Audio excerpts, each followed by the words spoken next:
Can begin. Good morning, everyone. We're reading in Book 1, Canto 4, The Secret Knowledge. We're on page 49 at the break.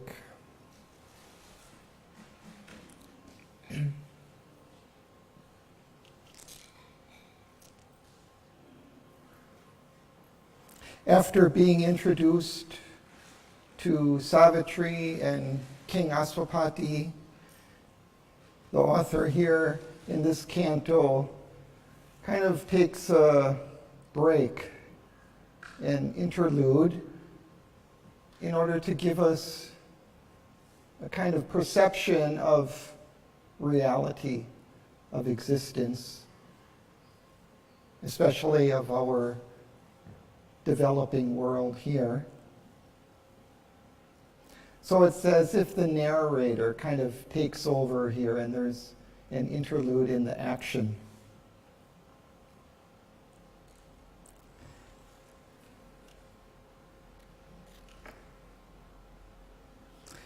And this is kind of the temporary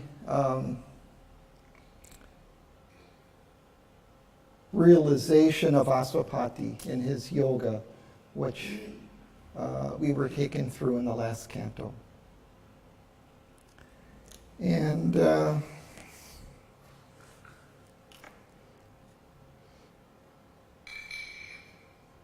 in the beginning, we're first introduced to this as Aswapati's realization, but it quickly turns into a kind of a realization that is accessible to all of us, a kind of a general truth of existence to which we can have access as well.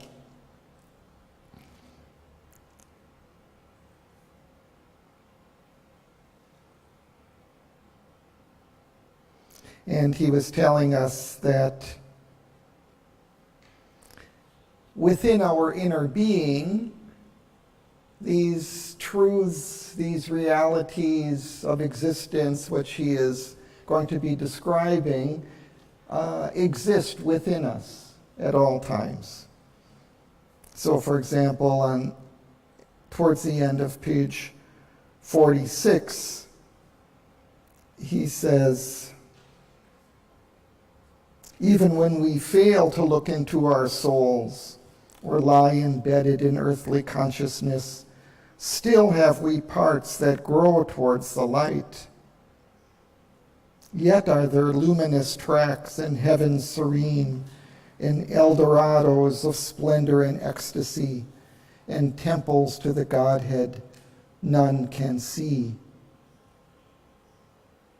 So these kind of higher realities are there within us. And he says a shapeless memory lingers in us still. And sometimes when our sight is turned within, earth's ignorant veil is lifted from our eyes. There is a short, miraculous escape. So we can enter into these higher realms.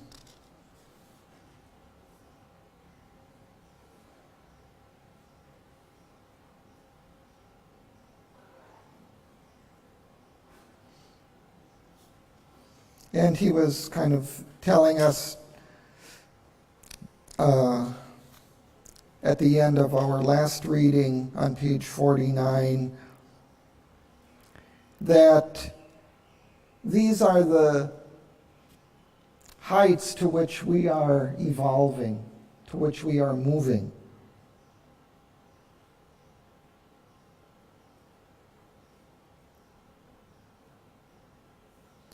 So he says, these are the truth of all these cryptic shows in space, the real towards which our strivings move, the secret grandiose meaning of our lives. So these inner truths that he is describing, this is what we're moving towards, and this is really the meaning of our existence here.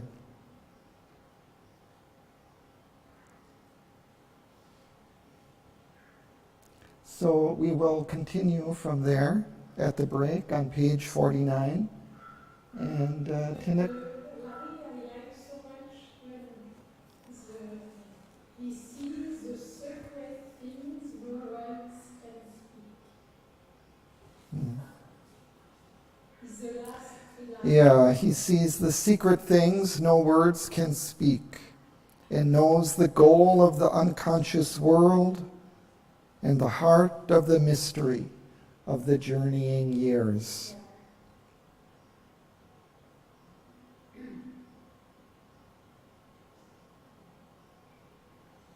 So, and this was referring to a burning witness in the sanctuary.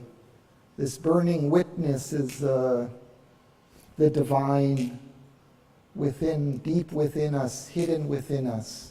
And this knows, this sees, understands the secret of life. And it knows the goal towards which our life is gradually evolving. In the heart of the mystery of the journeying years.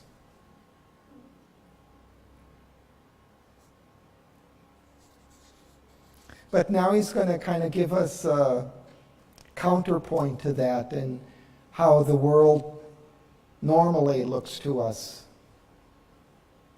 So Tinaka, would you continue?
Thank you. Let's pause.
So in the earlier passage, Sri Aurobindo had given us a view of these higher worlds, these greater experiences that we can have within our inner being. But he's saying that needs kind of an inward turn, an inward look. an intuitive heart, a spiritual gaze. Otherwise, when we just are living on the surface of our lives, things just seem to kind of go on by chance.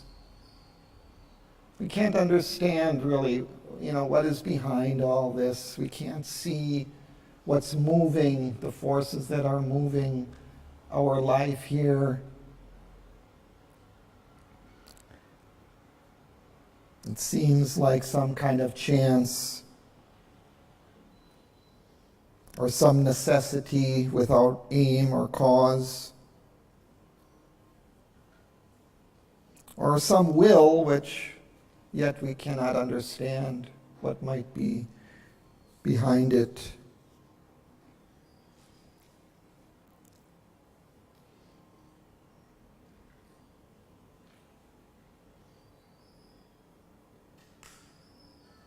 And here, when we look out at the world in this dense field, nothing is plain or sure, and our very being seems to us questionable.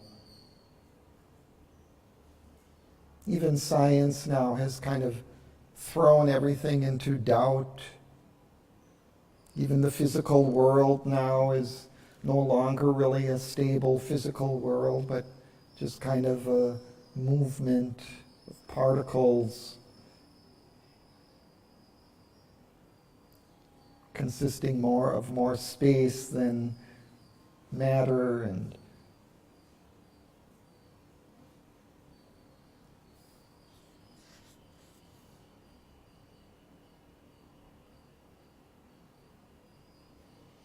our life, our soul is like a flickering light in a strange, ignorant world.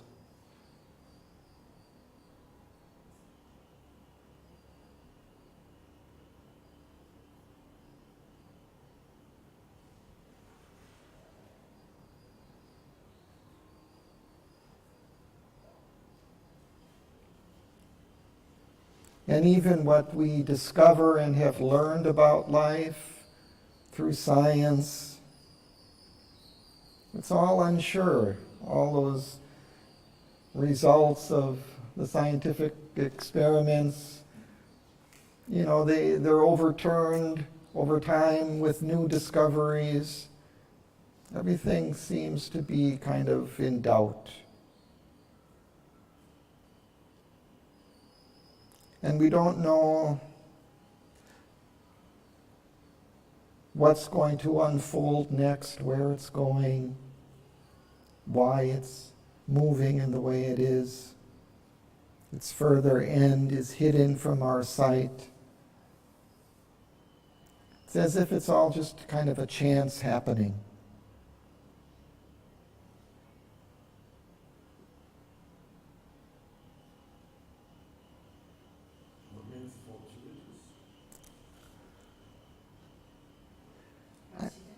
Yeah, I think so.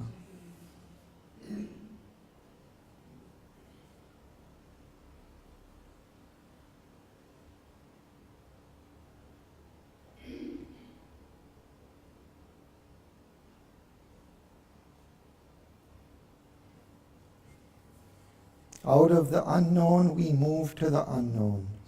We're surrounded by all questions.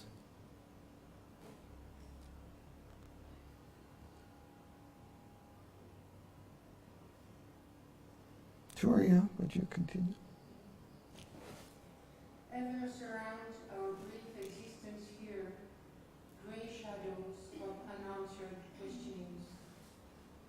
The dark in conscience, signless mysteries stand up and sort behind fate's starting line. An aspiration in the night profound, seed of a perishing body and half-lit mind, uplifts its lonely tongue of conscious fire towards an undying light forever lost. Only it hears sole echo of its call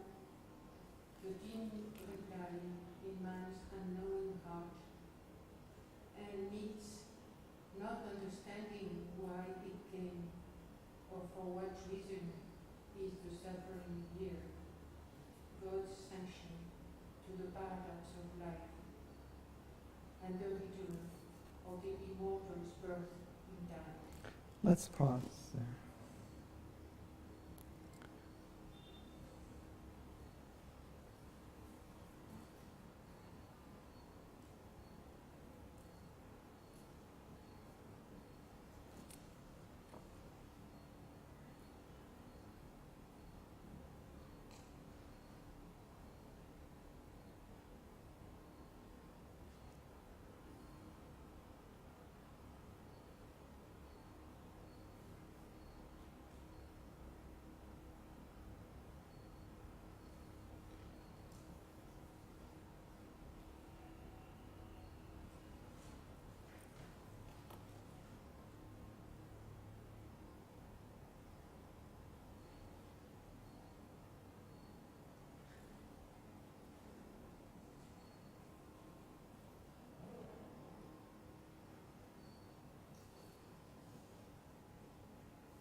So the first lines he's again describing that we're kind of surrounded by these questionings, these unanswered mystery surrounding our lives. But then he gives us kind of a little deeper insight into those. He calls them the dark in conscience, signless mysteries.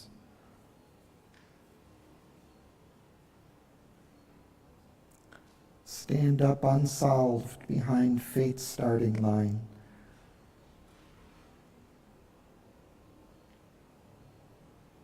So at the base of all of this unknown,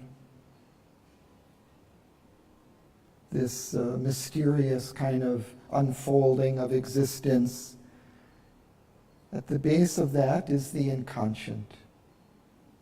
Kind of just a unconscious darkness, a blank.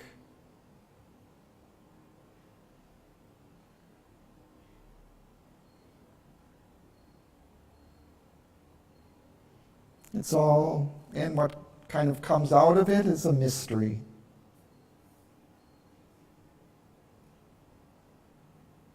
A signless mystery. Mystery without really clear clues.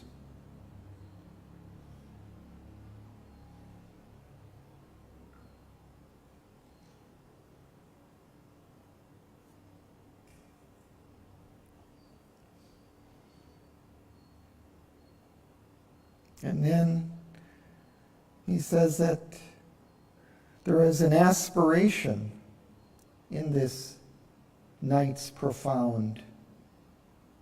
Out of this inconscient, this blank of existence, unconscious existence, some aspiration arises. And that is the seed of our perishing body and half-lit mind. Something within that profound darkness aspires for something higher.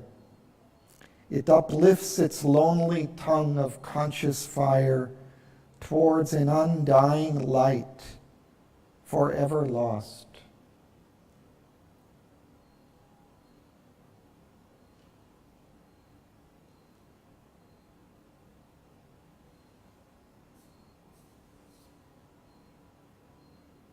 And that aspiration, only it hears sole echo of its call, the dim reply in man's unknowing heart. And meets, not understanding why it came or for what reason, is the suffering here God's sanction to the paradox of life.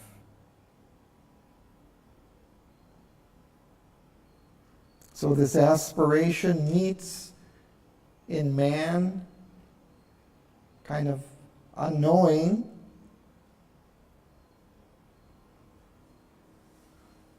God's sanction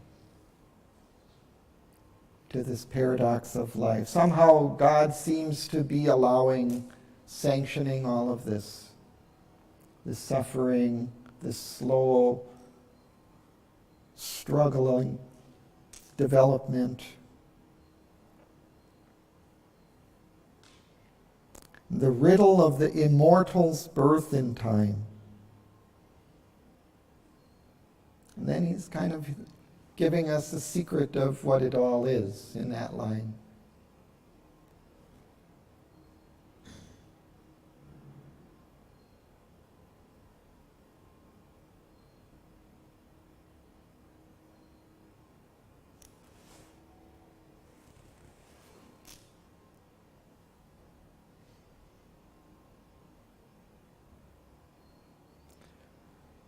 Sudanya?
Okay, thank you. Let's pause.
I have a beautiful image of this earth goddess as if kind of a snake crawling through the sands of time across the eons. Loving, what is Earth Goddess points across the sands of fire? What is represented in the earth? This aspect of the sun. But you know much more about Goddess of Earth? No, I don't. I mean, we assume there is a goddess of earth, and then maybe sometimes it's like Mother Nature or something like that. But he's just kind of describing a particular aspect. No nature, like mother and the Lord, not the divine. Mm. That you know that everything has a being representative of even planets which are inanimate. Everything. So what is an evolutionary planet? Whatever we call nature is a being. Yeah, and I would agree that this is kind of maybe its lower aspect, unconscious still, dark. The kind of Maya. Yeah.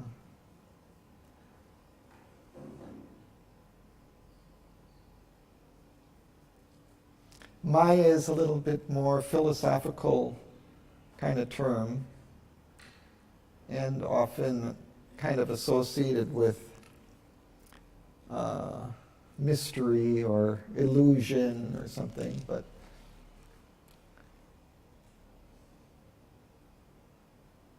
But she is also the Shakti which creates.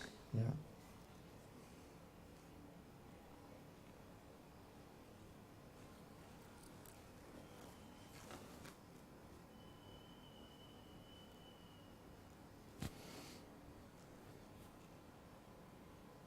But then it's interesting that he describes this earth goddess toiling through time, having a being within her whom she hopes to know.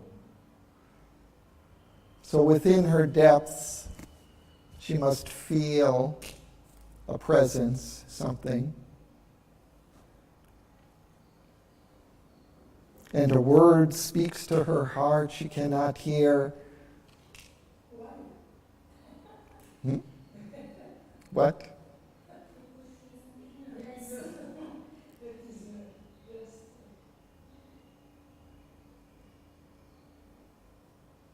Something from within, sometimes. Yeah. Yeah.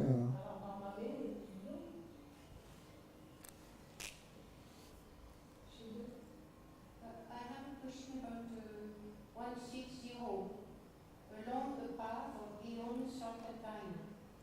Serpentine is an adjective, or where does it go, the serpentine?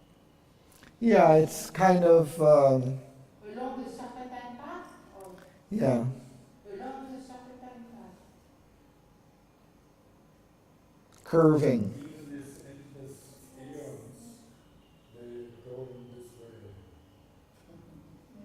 Yeah, I understand the idea, but I just wanted to know with what it was going on. The path is twisting and turning. Yeah.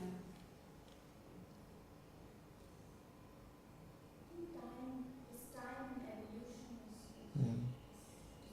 is Cyclic.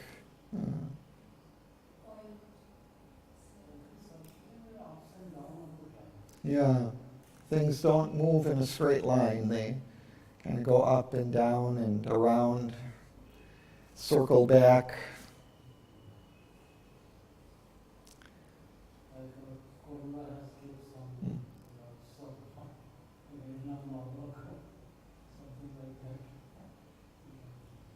We keep facing the same problems over and over.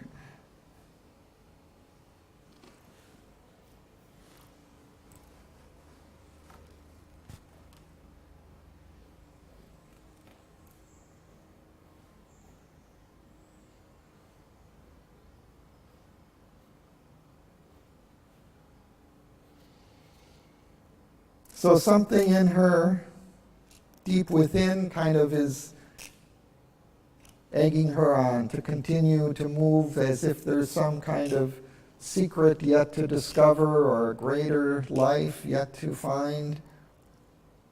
She strives to rise. But then he describes kind of our condition, a perilous life. That's all we've gained so far, a struggling joy, a thought that can conceive but hardly knows.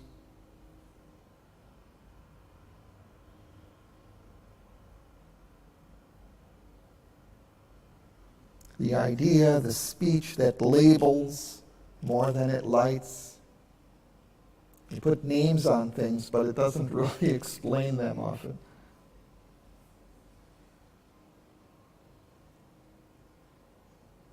A trembling gladness that is less than bliss invades from all this beauty that must die.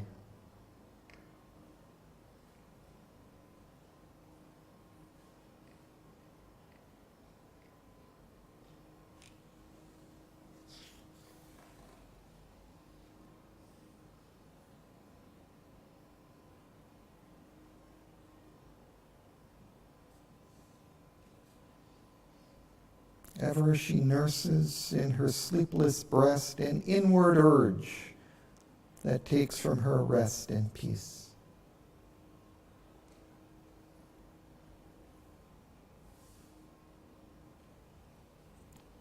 You can continue.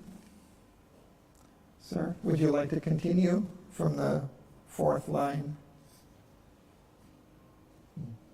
No? Ganga Lakshmi. Which number? Ignorant and weary. And 17? Which number? 178. 78. Oh yeah, thank you. Ignorant and worry and invincible. She seeks through the soul's world and quivering flame. The pure perfection of marred nature needs. A breath of Godhead on earth, stone and need. A faith she craves that can survive defeat. The sweetnesses of a love that knows not death. The radiance of truth forever sure. The light grows in her. She assumes a voice. Her state she learns to read and act she has done. But the one need true eludes her grasp. Herself and all of which she is a sign. An inarticulate whisper drives her steps, on which she feels the force, but not the signs. A few rare intimations come as guides, immense, while divining flashes clean her brain, and sometimes in her hour of dream and news, the truth that she has missed look out on her, as if far off and yet within her soul. Thank you.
So this is again the earth goddess, slowly winding its way through the long eons of time.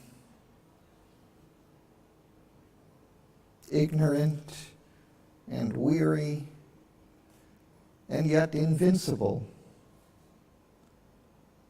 unstoppable, unbreakable. She keeps going. She seeks through the soul's war and quivering pain the pure perfection her marred nature needs. Marred means damaged, kind of chipped, scratched. Hmm? Disregard? Disfigured.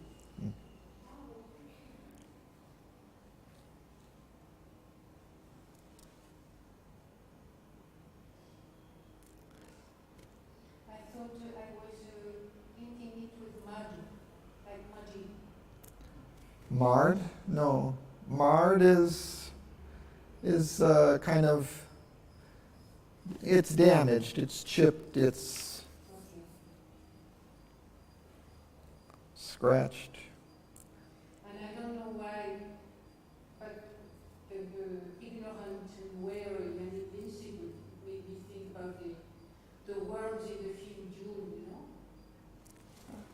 The worms in June. In June. The movie. I don't know that. Okay, never mind.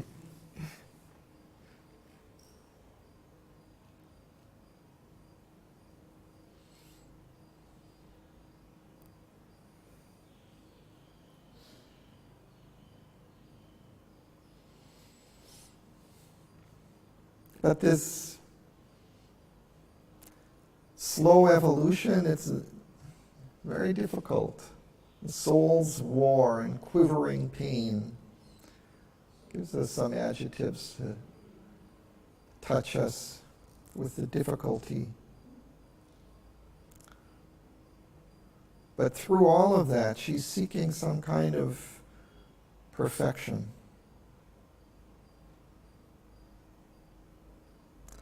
A breath of Godhead on her stone and mire. And Maya? Yeah, that's this dirty mud. Mud.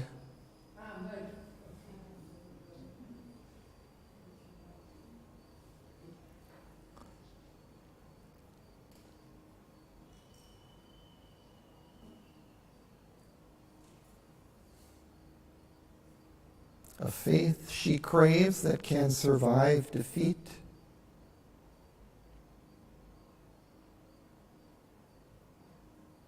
Because it and us, we're continually defeated, but somehow we can have a faith that survives all of those defeats and continues, like the earth goddess.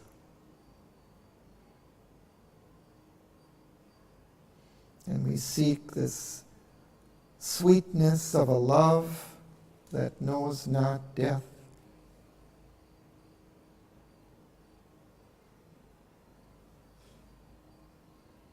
The radiance of a truth forever sure.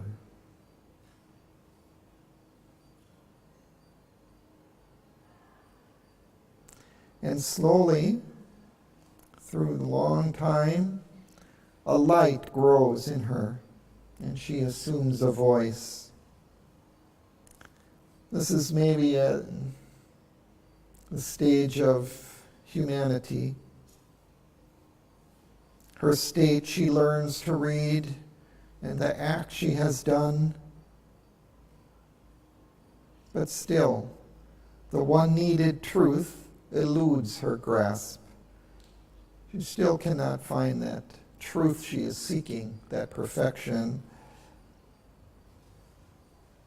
herself and all of which she is the sign.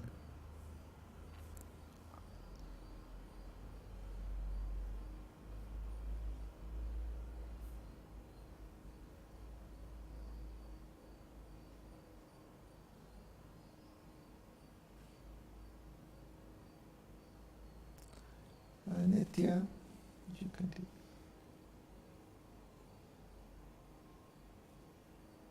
A change comes near that flees from her sunrise,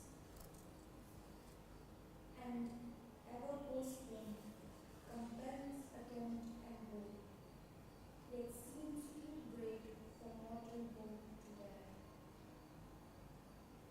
A vision meets her of supernal powers that draw her as if mighty kinsmen lost, approaching with estranged, great luminous gaze.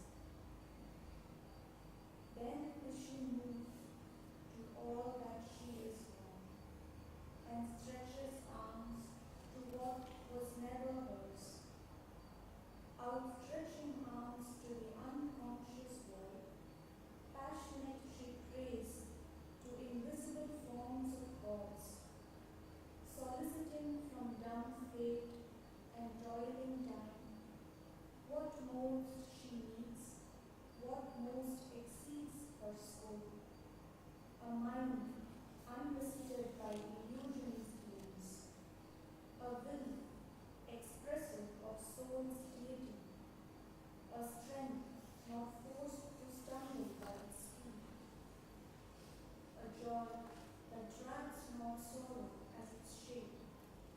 For these she yearns, and feels them destined hers. Heaven's privilege she claims as her own right. Thank you.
I think we skipped a few lines, which I'll read. An inarticulate whisper drives her steps, of which she feels the force, but not the sense. A few rare intimations come as guides. Immense divining flashes cleave her brain, and sometimes in her hours of dream and muse, the truth that she has missed looks out on her, as if far off and yet within her soul.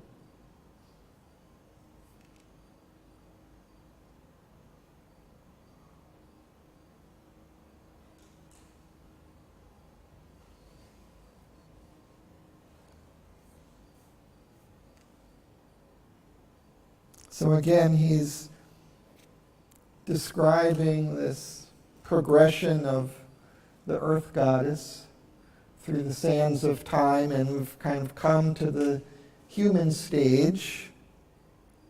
And now, at this kind of maybe more developed human stage, we begin to have some intuitions of a deeper reality, of the deeper truth that is within us, hidden within us. So we get some rare intimations from that inner self that come as guides to us. What should we do?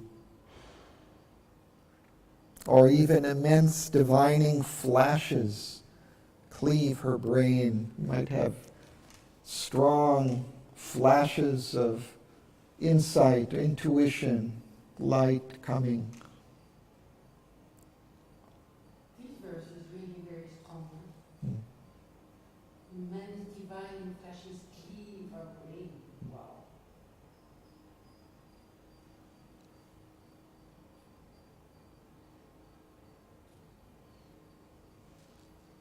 And sometimes when we're dreaming or meditating, musing, the truth that we had missed looks out on us.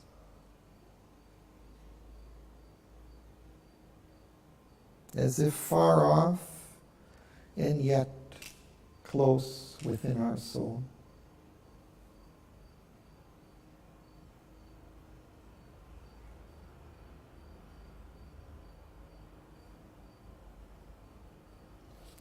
And then, as Nitya had read, then change begins to come. Change comes near, but maybe still eludes us, still flees from her surmise.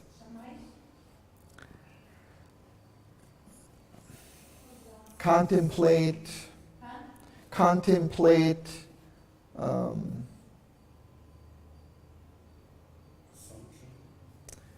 kind of something like that, assumption, thoughts that we have of things that might be.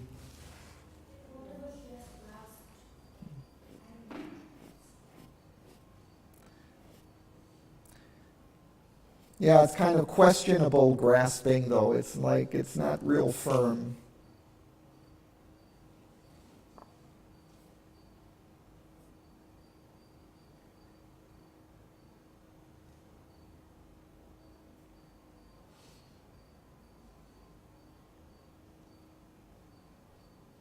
And even though it kind of still eludes us, it compels attempt and hope.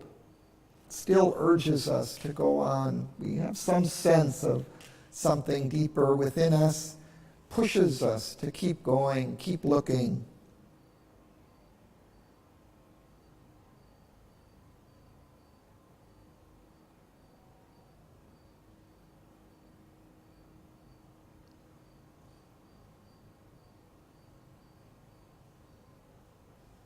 And then, even more strongly, a vision meets her of supernal powers that draw her as if mighty kinsmen lost, approaching with estranged, great, luminous eyes, luminous gaze. So even within our vision, inner vision, in our dreams, we might have some being, divine being, approach us, look into our eyes.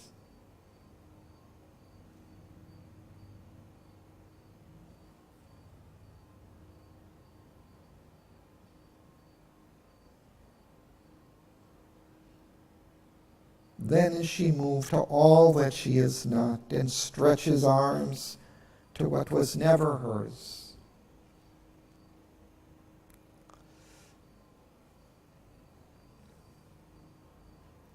These kind of strong visitations from our inner being compel us to seek for that greater light, that greater perfection that they represent, that the appearance in which they come.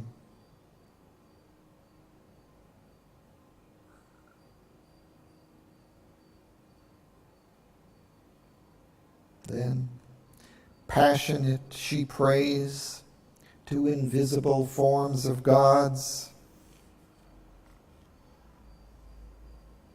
soliciting from dumb fate and toiling time what most she needs, what most exceeds her scope,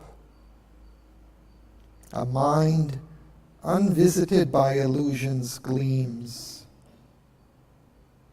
A will expressive of soul's deity.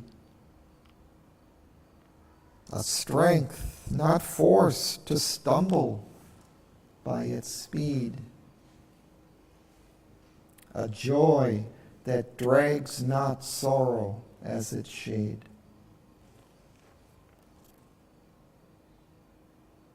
It's a good description of our tamasic humanness.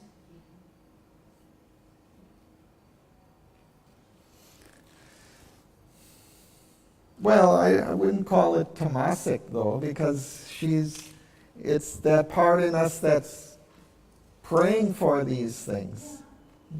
But then, Kind of longing for that. True, they're still beyond us. But we're calling.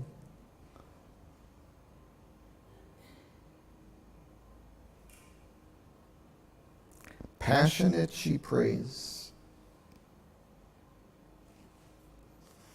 the visible form of God. In the beginning, when I came to Auroville, I have some difficulty. I call Krishna, Shiva, Durga, help me. He helped me. It was a tale about Durga, only one goddess, psychic being, conversion. Only this goddess, Durga. When I read this, I love Durga. So we can pray to these gods and goddesses. Yeah. And even though we may not see their forms, yet they can respond. Depends your vision, inner vision. Mm. But very fast, not stay Mm. you. So that way. But is there a difference when Sri Aurobindo uses gods with capital G and small g in other places? Maybe greater gods and lesser gods. Different levels. Yeah, because we'll see, like in Book 2, he has, the godheads of all the different planes. There are godheads on all the planes. So here he means overmind and above. The gods that we generally, the earth nature sees as gods.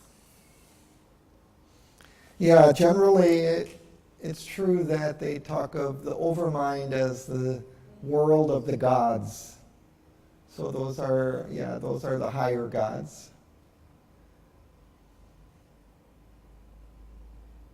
But also, I remember when I visited Eric in Pierre, he told me which God you pray.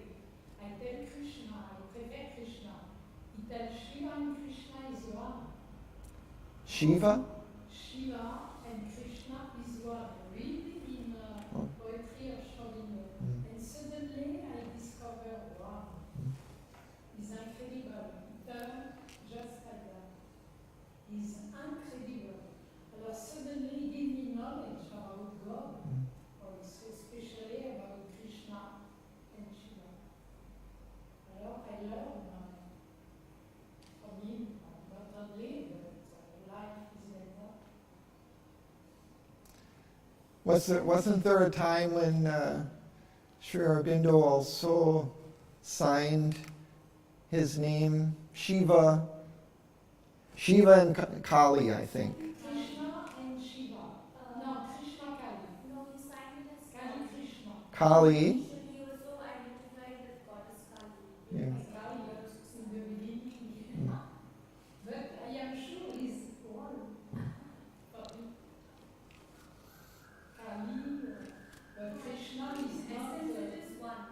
It's just different levels. But Shiva and Krishna are the same overmind, different aspect. Because I think there are many stories of sadhaks, one praying to Shiva and then she was not able to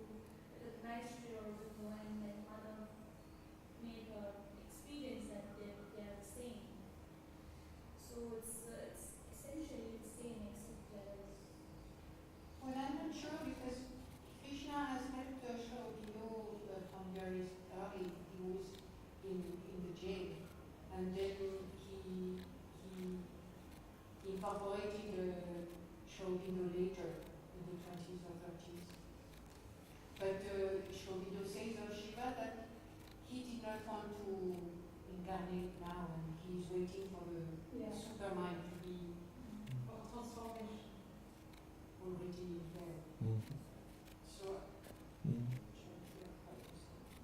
But also Krishna entered in Sri Aurobindo in 6. oh, no, it was 1920. Tw- Alors, but we also said in Ashanda, is not easy for Sri Aurobindo, but for Krishna it's okay. It's the evolution of him. There was the descent of Krishna into Sri Aurobindo's physical, right, on November 24th, 1926. 1920. And then that was the city day, known as the city day, but it was explained that Krishna had descended into Sri Aurobindo, into the physical. So I think he really kind of incarnated in a way into Sri Aurobindo.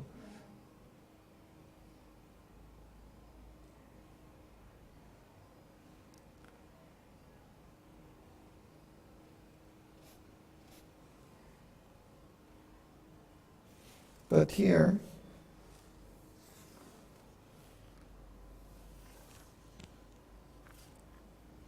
Sri Aurobindo gives us a nice view of kind of different divine aspects using these capitalized words: mind, will, strength, joy, different aspects of the divinity that this earth goddess is seeking. For these she yearns and feels them destined hers. And then he says, heaven's privilege she claims as her own right. And then he says, just is her claim. The all-witnessing gods approve.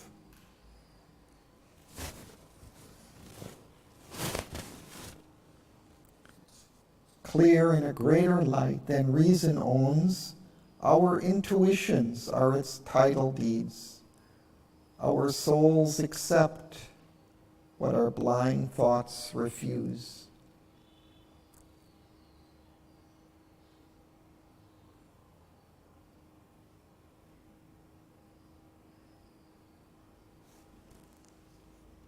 And let's continue from there. Would you? Earth's wind, whereas our truths steal in heaven, the impossible God sign of things to be. But few can look beyond the present state, or overlap this magic hedge of sense. All that transpires on earth and all beyond are parts of an illimitable plan the one keeps in his heart and knows alone. Our outward happenings have their seed within, and even this random fate that imitates chance, this mass of unintelligible results, are the dumb graph of truths that work unseen. The laws of the unknown create the known. The events that shape the appearance of our lives are a cipher of subliminal quiverings, which rarely we surprise or vaguely feel, are an outcome of the suppressed realities that hardly rise into material day. They are born from the spirit's sun of hidden powers, digging a tunnel through emergency. Thank you.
The first couple of lines there are kind of the culmination of what we had just read before.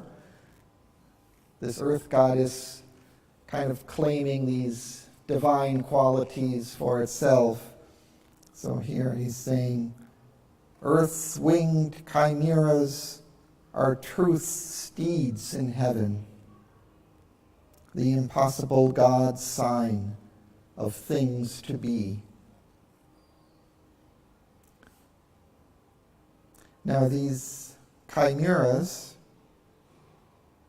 are fire-breathing she-monsters of Greek myth, with a lion's head, a goat's body, and a serpent's tail. And then it's used in more kind of psychological sense of kind of imaginary things, but kind of an imaginary thing of incongruous parts, kind of made up of kind of a mixture of things that don't seem to make sense together.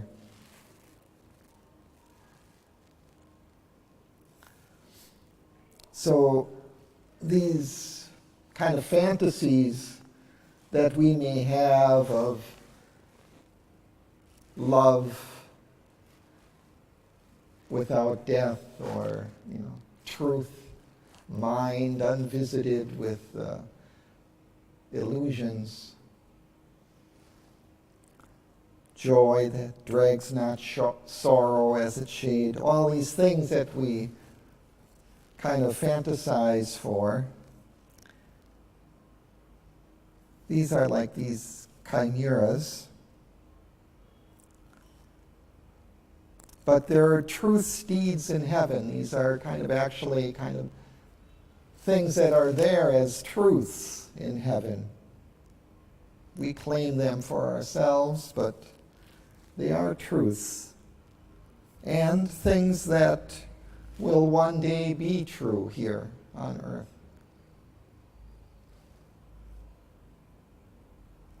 But then he goes and says, but few can look beyond our present state, overleap this matted hedge of sense. Our senses are like a hedge, kind of keeping us within, walled in to our outer sense of life. It says, all that transpires on earth and all beyond are parts of an illimitable plan. The one keeps in his heart and knows alone.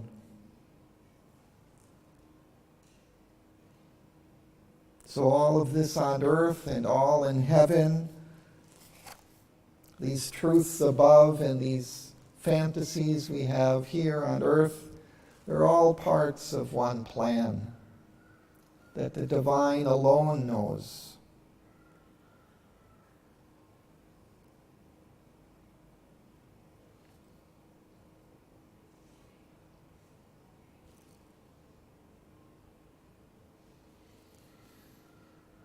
And the things happening here on earth, our outward happenings, have their seed within.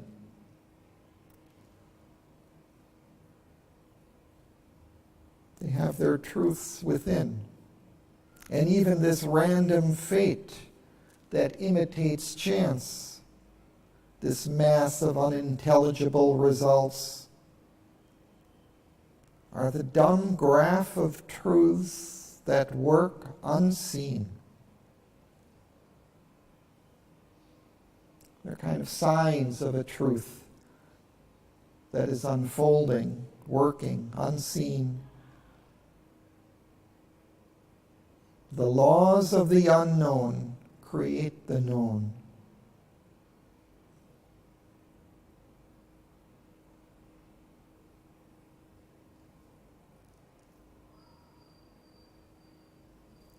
that unknown, deep within, hidden from our sight, create the outer surface happenings of our life.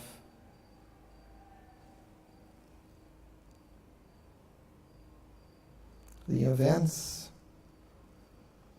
that shape the appearance of our lives are a cipher, kind of a sign of subliminal quiverings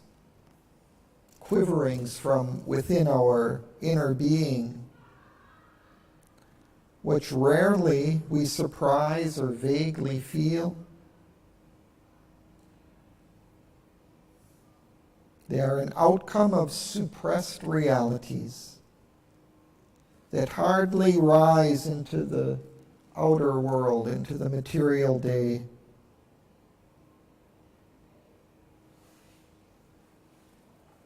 They're born from the Spirit's sun of hidden powers, digging a tunnel through emergency.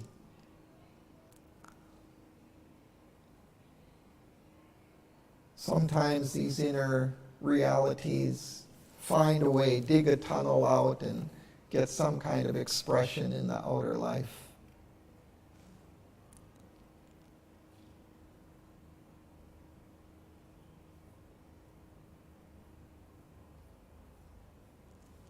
Sanjay?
Thank you.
So it's kind of a continuation of the idea that the things happening in the outer life are determined, are created from within, from hidden realities, maybe trying to express themselves in the outer life.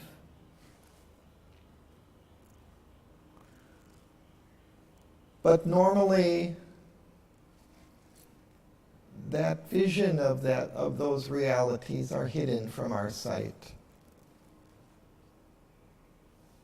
So who shall pierce into the cryptic gulf and learn what deep necessity of the soul determined casual deed and consequence? Who is going to look within and find that secret within? Normally, absorbed in a routine of daily acts, our eyes are fixed on an external scene. We hear the crash of the wheels of circumstance and wonder at the hidden cause of things.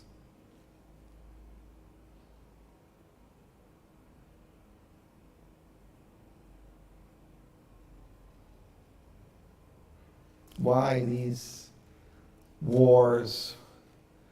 Why these pandemics? Why these problems in the world? What is the cause of these? We wonder.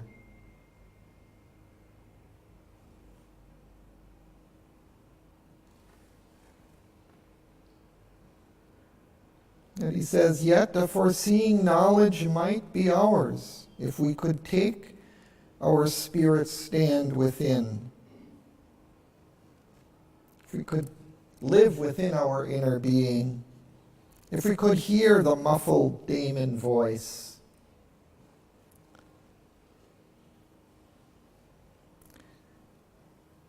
Daemon is a kind of a tendon spirit, and apparently in Greek mythology it was kind of a being kind of between the gods and human beings in the mid-realms. But it's a kind of a spirit. But it was also some kind of inner being. Socrates, I think he spoke about his demon, no? Yeah, maybe, I don't know. Yeah, it comes from the Greek, though. I think Jung also speaks about the demon.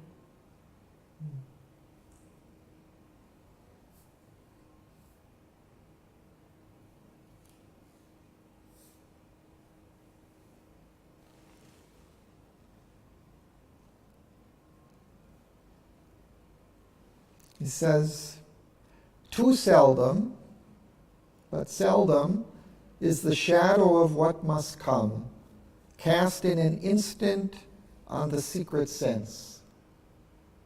Sometimes we may get a glimpse of what will happen. But that's a seldom experience. It feels the shock of the invisible. Something from within touches us.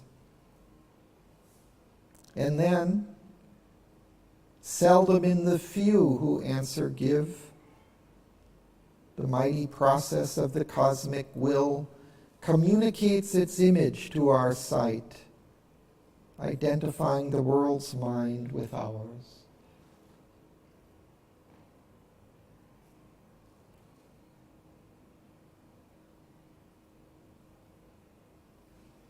So even when that comes, those intuitions of something that may be about to happen, seldom does that cosmic will really come forward and communicate its image, identifying the world's mind with ours.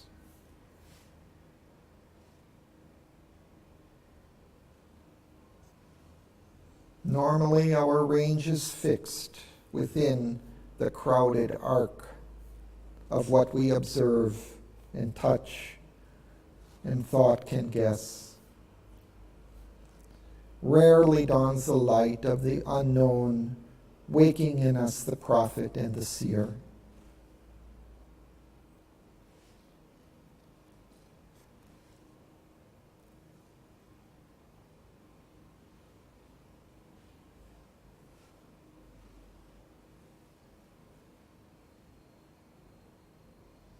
Helmut, would you continue? Helmut, would you continue? The outward and the immediate part of you. The dead past is our background and support. Mind keeps the soul prisoner. We are slaves to our acts.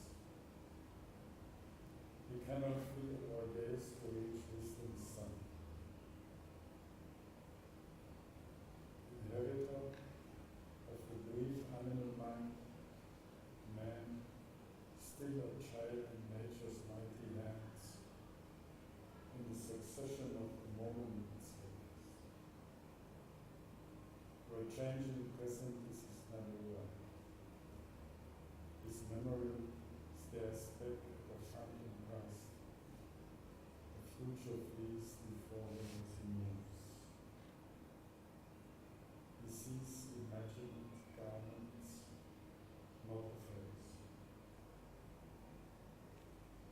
Armed with a limited, precarious strength, he saves his tools of work from adverse chance. A struggling ignorance is his wisdom's name. He waits to see the consequence of his acts. He waits to weigh the certitude of his thoughts. He knows not what he shall achieve or when. He knows not whether at last he shall survive, or end like a massacre and a slaughter, and perish from the earth where he was born. He is ignorant of the meaning of his life. He is ignorant of his high extended fact. Thank you. Let's pause.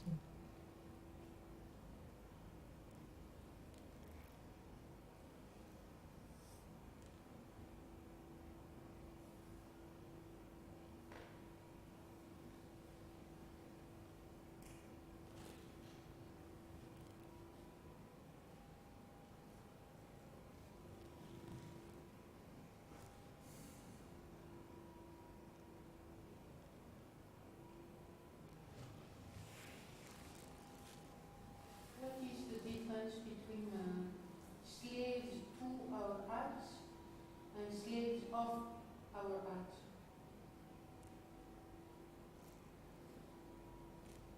I don't know. Not much.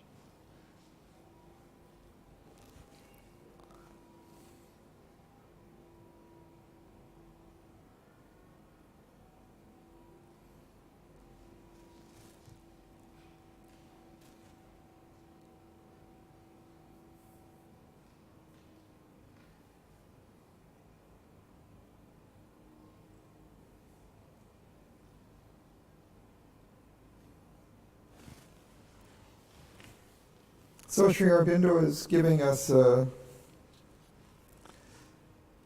kind of a clear assessment of our present state, humanity's present state, being quite limited. Although we have access to those inner realms within us, normally we don't pierce into them deep enough. And we're confined to the outward, surrounded again by all these questions. It all looks like a mystery. It all seems kind of a passing chance. Man is still a child in nature's mighty hands. We live in the succession of the moments. He was talking about if we go within, we could maybe see the future. We could identify with the cosmic will, with the cosmic mind. But normally we are not. To a changing present is his narrow right.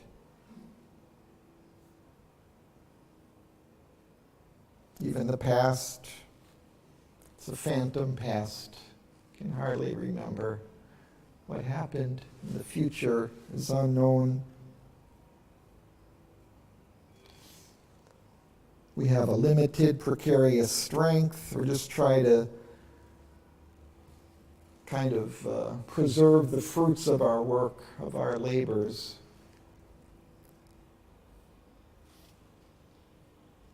A struggling ignorance is his wisdom's mate.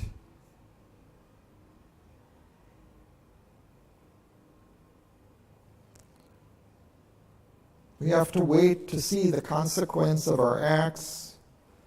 We have to wait to see whether what we think is true or not.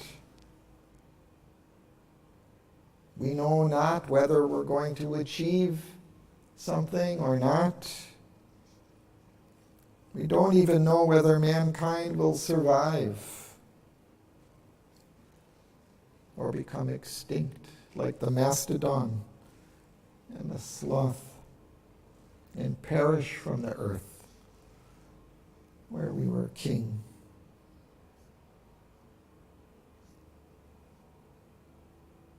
We're ignorant of the meaning of our life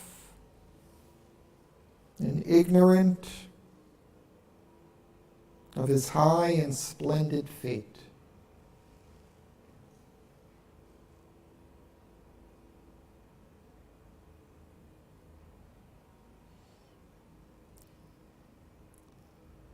So,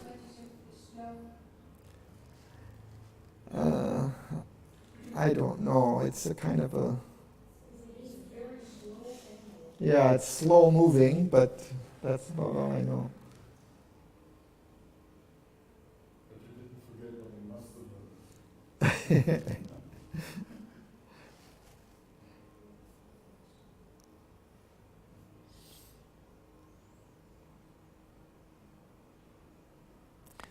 And the thing, although it kind of gives a kind of a dismal picture of humanity, at the end, kind of ends with a bright note. We're ignorant of our high and splendid fate. So he suggests there's something great to come, though we don't know.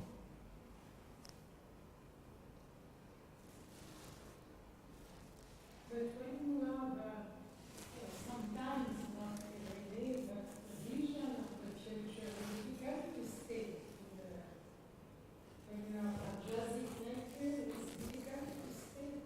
But your vision,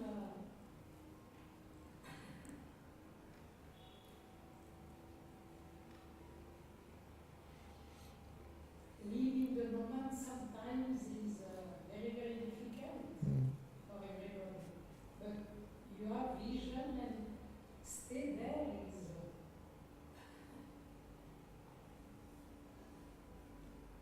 but you accept endurance, was do and endure.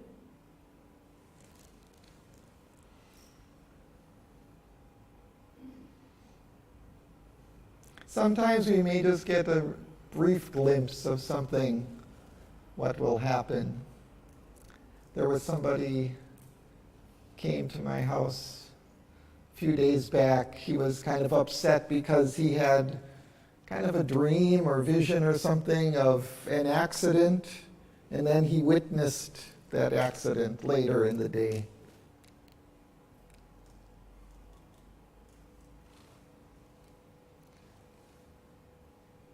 And I've had things like that too, where I had a dream of something and then it unfolded just like that in the real life. Sometimes those. Oh, you're a great accident. But Moses said, your vision is not a 3-day in emergency. Moses said, go back. We are not finished your mission. Alors, I accept difficult 1 year, but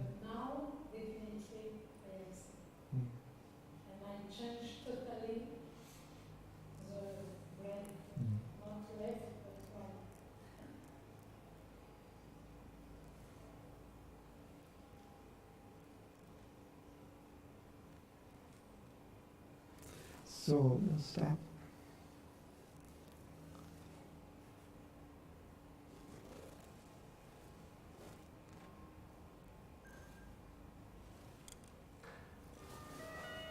Maybe if you can make it a little short because we're a little late.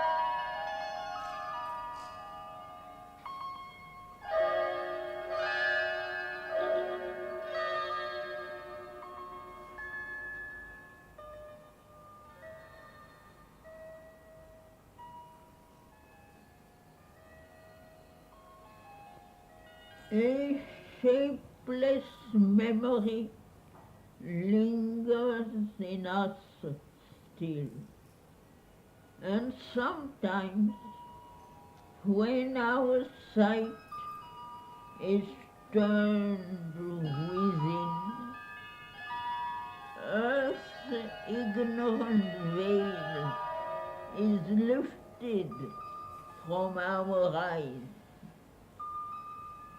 There is a short, miraculous escape.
Our souls can visit in great lonely hours still regions of imperishable life,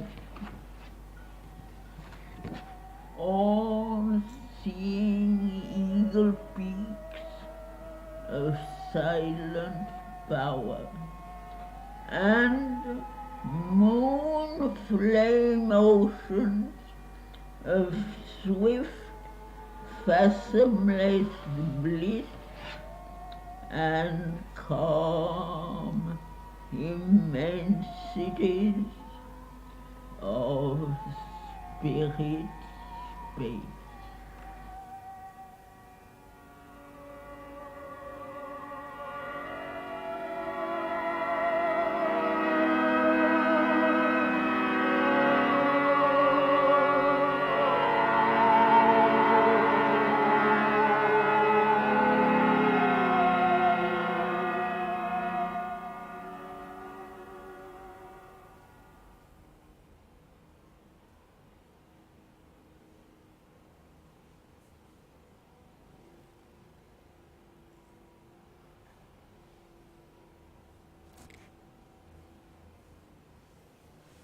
Thanks to Sri Aurobindo.